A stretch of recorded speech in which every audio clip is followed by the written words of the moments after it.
je m'appelle Zahra. Et je m'appelle Roa et nous sommes ici pour discuter à propos de l'obésité. Alors, c'est quoi l'obésité? La définition officielle de l'obésité est une accumulation de graisse corporelle qui peut affecter l'état de santé général et provoquer des maladies. L'obésité survient lorsqu'un individu consomme plus de calories qu'il n'en dépense ou n'en a besoin. C'est donc l'équation entre la quantité de nourriture ingérée et l'activité physique quotidienne, ce qui se traduit plus tard par un poids qui ne correspond pas avec votre taille. L'obésité est une maladie chronique et souvent évolutive qui se caractérise par un excès de tissu adipeux qui peut affecter ou menacer la santé. Ce concept fait ses débuts en tant qu'enfant. En ce moment, les enfants sont touchés par cela en raison de la progression du système alimentaire, de la technologie et de bien d'autres bases.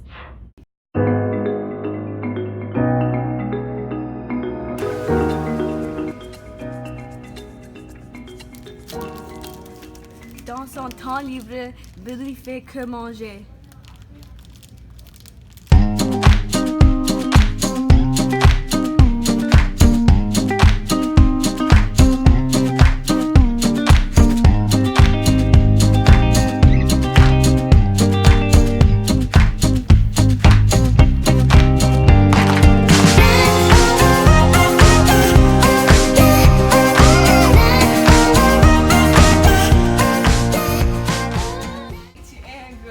T'es gros Billy. Va dormir, va manger.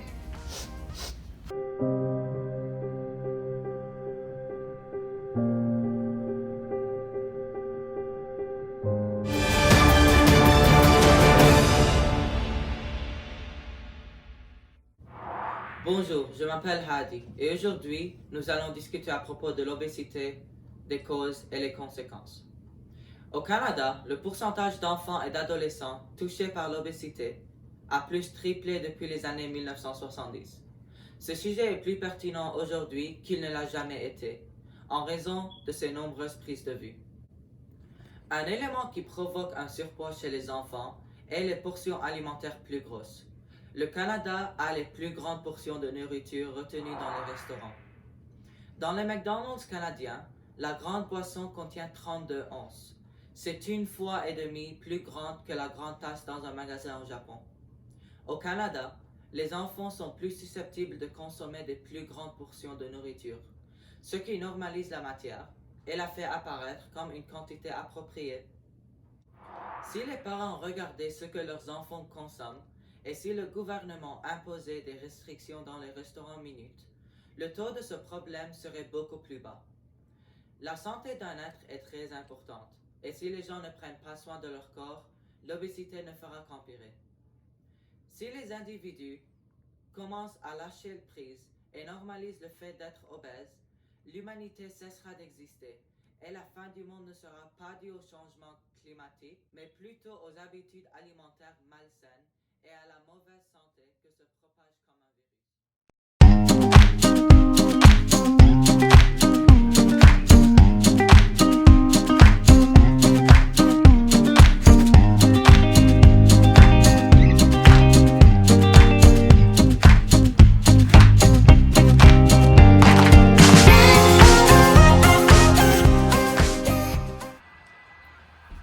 You're so fat, I took a picture of you and it's still printing.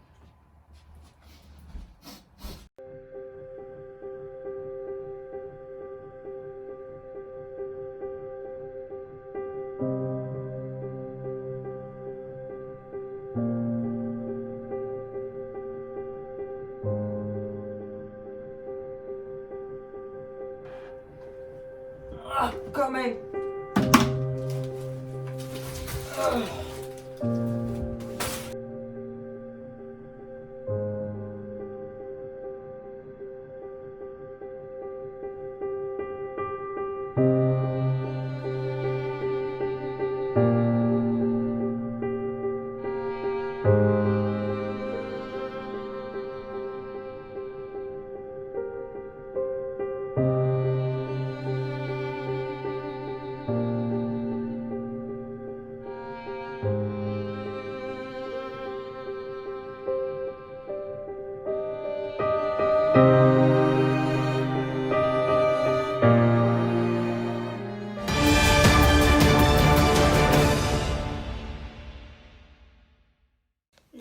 pour l'obésité. Au Canada, de nombreuses personnes sont victimes d'obésité pour plusieurs raisons. Certains d'entre eux ont simplement une condition génétique. D'autres mangent plus de produits malsains tels que les éléments qui contiennent beaucoup de glucides, graisses et des éléments artificiels, ce qui se traduit par une accumulation de graisse corporelle. Non seulement ceci, mais le Canada est un des pays les plus exposés à l'industrie de la restauration rapide. Les individus du Canada ont tendance de manger leur petit déjeuner à Tim Hortons ou bien à IHOP, puis une pizza de Domino's dans l'après-midi et à sortir pour le KFC à minuit. Le concept de manger sainement semble inaccessible pour les enfants en raison du développement massif de l'industrie alimentaire. Savez-vous que les résidents de ce pays ingèrent environ 3750 kilocalories par jour, comme cité par le World Atlas? Soyons réalistiques. Mettez-vous dans la place d'un jeune adolescent. Allez-vous acheter 5 burgers ou bien un plat de lettuce? 5 hamburgers. 5 burgers. 5 hamburgers. 5 hamburgers. 5 hamburgers. 5 hamburgers. 5 hamburgers. 5 burgers. 5 hamburgers.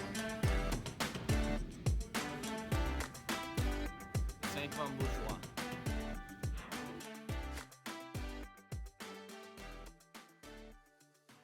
De cela, le prix des nutriments est une énorme rupture de contrat pour les jeunes adultes. Une salade chez McDonald's coûte 5 $ l'assiette, tandis qu'un cheeseburger peut coûter aussi peu qu'1 $. Les grandes différences de prix sont une préoccupation cruciale car le prix d'une salade est 5 fois plus cher qu'un hamburger. Les mineurs regardent le menu, voyant le burger un meilleur deal qu'une salade. Ils peuvent manger 5 burgers au lieu d'une salade. Cela représente plus de 80% des adolescents canadiens et maintenant, 2 ans plus tard, ce nombre est soupçonné d'avoir encore augmenté, ce qui illustre que les enfants restent à la maison en jouant sur un appareil électronique au lieu de sortir comme ils faisaient d'auparavant. Ces éléments jouent un rôle critique pour expliquer pourquoi l'obésité est en croissance depuis 1970. En effet, le taux d'obésité a triplé depuis cette année.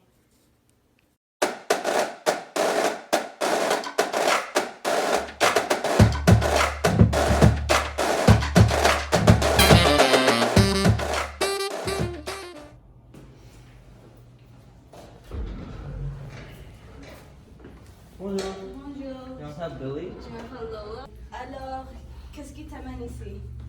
Regarde-moi, je suis un peu obèse. Ok. Oui.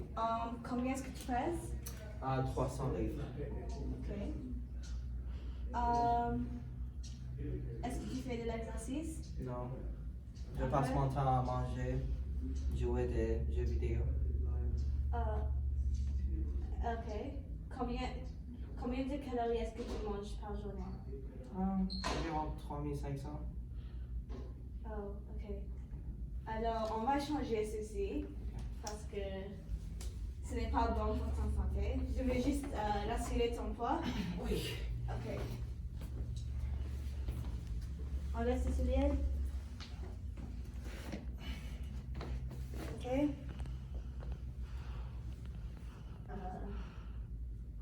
Ok.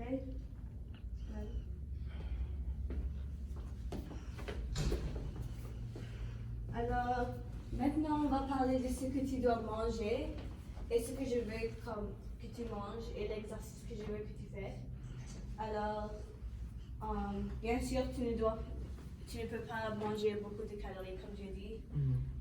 Tu dois manger plus de protéines. Alors, je vais t'écrire ce que tu dois manger. Ok?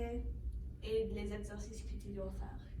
Alors, dans à peu près 15 mois, je vais te revoir et j'espère que ça va marcher. D'accord. Ok. Alors, on s'est fait? Merci beaucoup. De rien. Je te revois dans 15 mois. Ok. Merci.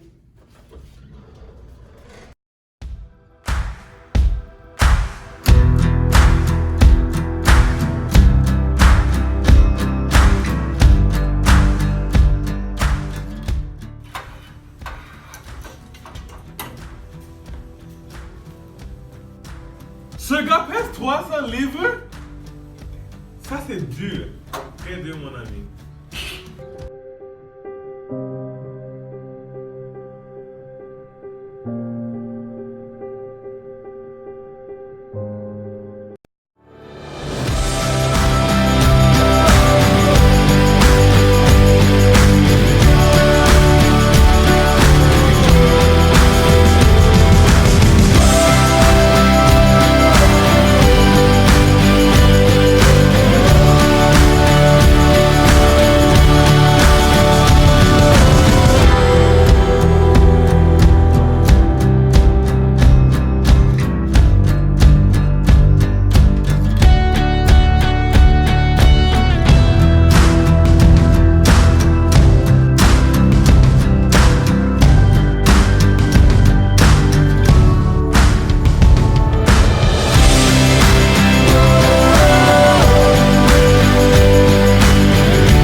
Oh, Billy, t'as perdu du poids? Oui, Combien pèses-tu maintenant? 155 livres. Wow.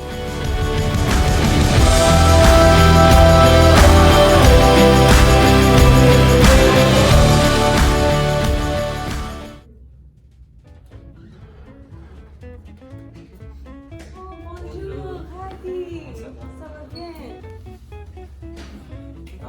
Je voudrais te remercier pour m'avoir aidé à me transformer. Le progrès, c'est incroyable. Merci. Je me sens bien. Alors maintenant, je vais mesurer ton progrès. Alors viens avec moi. Enlève tes souliers.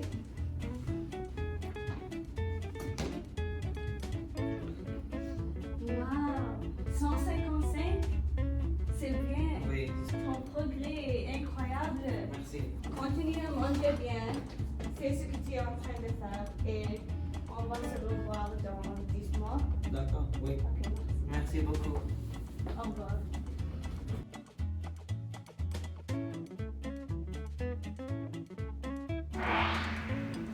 Bonjour, je m'appelle Brock. J'étudie la biologie à l'Université de Windsor et je crois que le fast-food peut avoir des effets négatifs sur plusieurs aspects. Premièrement, ça peut affecter le système respiratoire. Deuxièmement, le système digestif et cardiovasculaire. Troisièmement, le système nerveux central. Quatrièmement, le système squelettique. Et cinquièmement, la fertilité.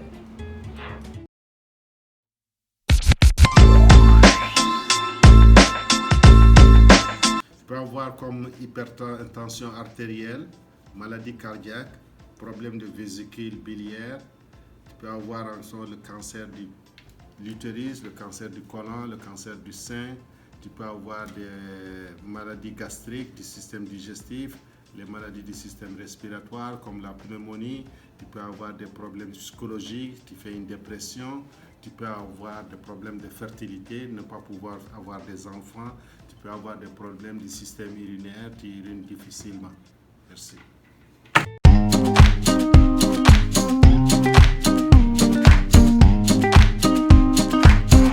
Pour l'obésité, il y a le facteur génétique. Il y a des gens qui sont chanceux, qui peuvent manger autant qu'ils veulent et ne grossissent pas.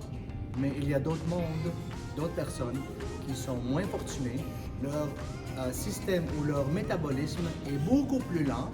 Alors, ce qui fait, c'est que leur corps va encaisser tout le gras ou tous les nutriments qu'ils vont manger. Alors, le corps va dire on doit les garder dans l'entrepôt pour qu'on puisse l'utiliser plus tard. Plus tard ne viendra jamais. Ces gens-là doivent faire beaucoup plus d'exercices que les gens avec un métabolisme plus accéléré. Il y a aussi le fait qu'on mange mal, on ne fait pas attention à ce qu'on mange. notre système, on est bourré de sucre, on est bourré de gras trans qui se trouvent dans le marché, qui se trouvent dans les fast-food qu'on appelle. Et on ne fait pas attention à notre alimentation. On mange pas assez de légumes, pas de fibres. Pour les gens qui ont un peu plus de difficulté à perdre le poids ou le surplus de gras qu'ils ont, malheureusement, ils doivent travailler un peu plus que les personnes avec un métabolisme plus accéléré. Faire attention à ce qu'on mange, réduire les carbohydrates et le sucre, ça c'est très important, et consommer des aliments qui peuvent nous aider à brûler les gras corporels.